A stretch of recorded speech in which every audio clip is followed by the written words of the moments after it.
सनातन धर्म में एक सवाल बार बार आता है कि महादेव को सबसे प्रिय कौन है। ऐसा ही सवाल एक बार नंदी जी को भी आया तो नंदी जी ने महादेव से पूछा कि हे प्रभु, आपको इस संसार में सबसे ज्यादा प्रिय कौन है। तो महादेव मुस्कुराते हुए कहते हैं कि नंदी, तुम इतने वक्त से मेरे साथ हो तो तुम ही बता दो कि मेरा सबसे प्रिय कौन है। नंदी जी ने कहा, माता पार्वती। महादेव ने कहा, नहीं। फिर नंदी जी ने कहा, पुत्र बाल गणेश। महादेव ने कहा, नहीं। फिर नंदी जी ने कहा, फिर तो पुत्र कार्तिकेय ही होंगे। महादेव ने कहा, नहीं। फिर नंदी जी ने कहा कि प्रभु, फिर आपको सबसे प्रिय मैं या फिर नागराज वासुकी ही होंगे। महादेव ने कहा, बिल्कुल भी नहीं।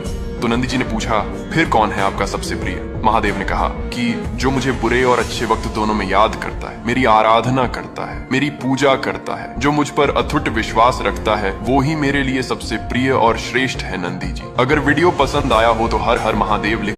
सनातन धर्म में एक सवाल बार बार आता है कि महादेव को सबसे प्रिय कौन है। ऐसा ही सवाल एक बार नंदी जी को भी आया तो नंदी जी ने महादेव से पूछा कि हे प्रभु, आपको इस संसार में सबसे ज्यादा प्रिय कौन है। तो महादेव मुस्कुराते हुए कहते हैं कि नंदी, तुम इतने वक्त से मेरे साथ हो तो तुम ही बता दो कि मेरा सबसे प्रिय कौन है। नंदी जी ने कहा, माता पार्वती। महादेव ने कहा, नहीं। फिर नंदी जी ने कहा, पुत्र बाल गणेश। महादेव ने कहा, नहीं। फिर नंदी जी ने कहा, फिर तो पुत्र कार्तिकेय ही होंगे। महादेव ने कहा, नहीं। फिर नंदी जी ने कहा कि प्रभु, फिर आपको सबसे प्रिय मैं या फिर नागराज वासुकी ही होंगे। महादेव ने कहा, बिल्कुल भी नहीं।